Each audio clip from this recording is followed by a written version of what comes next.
बच्चों में आज कक्षा 8 का हिंदी व्याकरण में पाठ स्वर नाम कराने जा रही हूँ। आप ध्यान से सुनना। अक्षत ने अपनी बहन से कहा, यहाँ दो चित्र बने हुए हैं, भाई बहन हैं दोनों।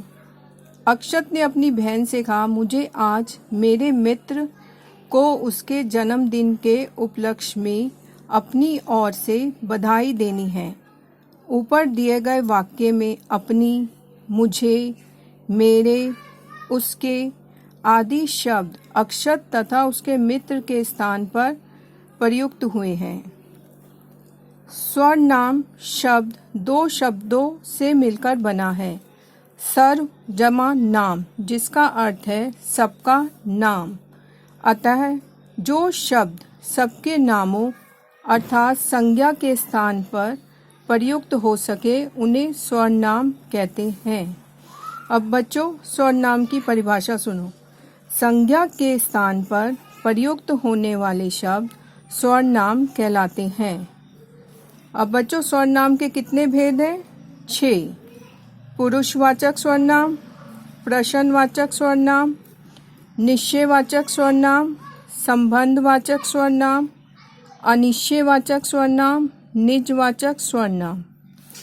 अब हम पुरुषवाचक स्वर नाम के बारे में पढ़ेंगे।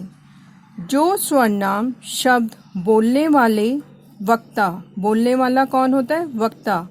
सुनने वाले श्रोता, जो हमारी बात सुन रहा है वो कौन है? श्रोता। और अन्य, जिसके बारे में कुछ कहा जाए के बारे में प्रयुक्त होते हैं, उन्हें पुरुषवाचक स्वर नाम कहते हैं।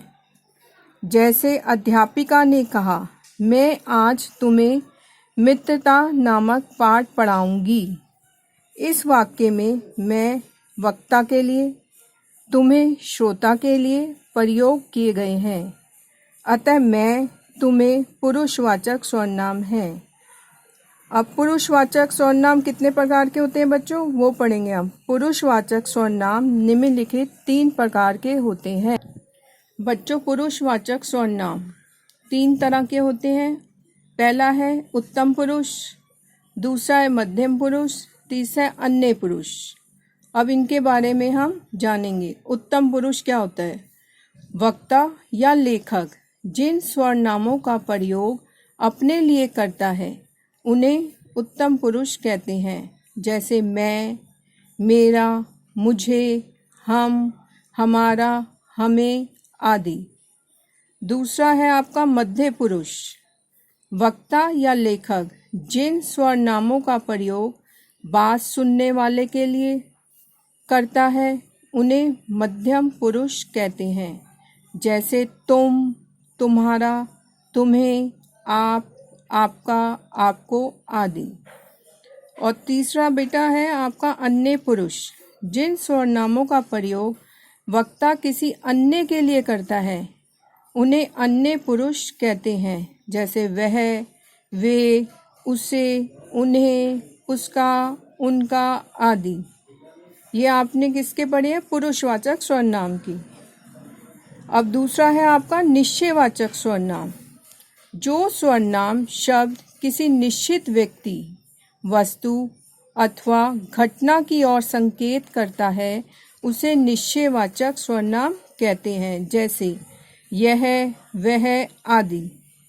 इसका उदाहरण देखो, वह सब खेल रहे हैं। दूसरा है यह मोटी पुस्तक है। उपयुक्त वाक्यों में वे और यह शब्द खेल और पुस्तक की ओर संकेत कर रहे हैं, अतः यह निश्चयवाचक स्वर नाम है। अब बेटा आपका है तीसरा अनिश्चयवाचक स्वर नाम। पहला क्या था? पुरुषवाचक, दूसरा है निश्चयवाचक, तीसरा क्या है? अनिश्चयवाचक।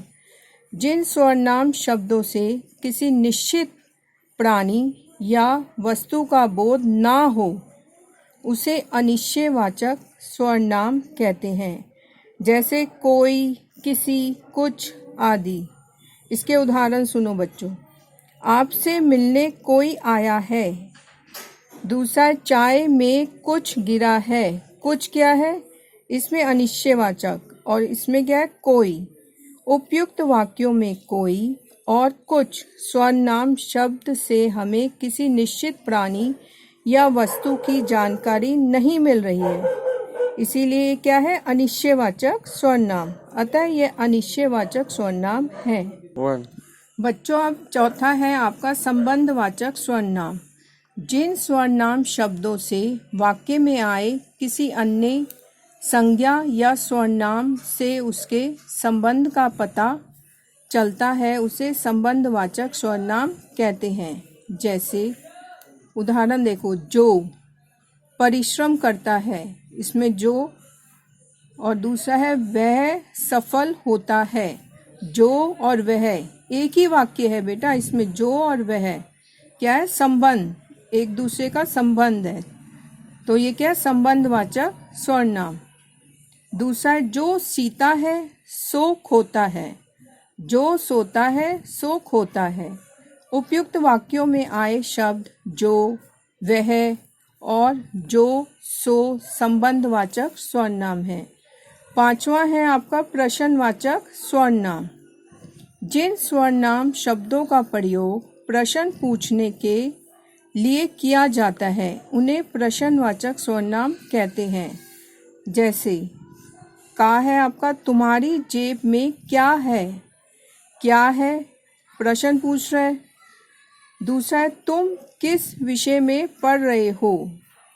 किस, क्या और किस क्या है? प्रश्न। उपयुक्त वाक्यों में आए क्या और किस शब्द संज्ञा से संबंधित प्रश्न का बोध करा रहे हैं, अतः यह प्रश्नवाचक स्वर्नाम है।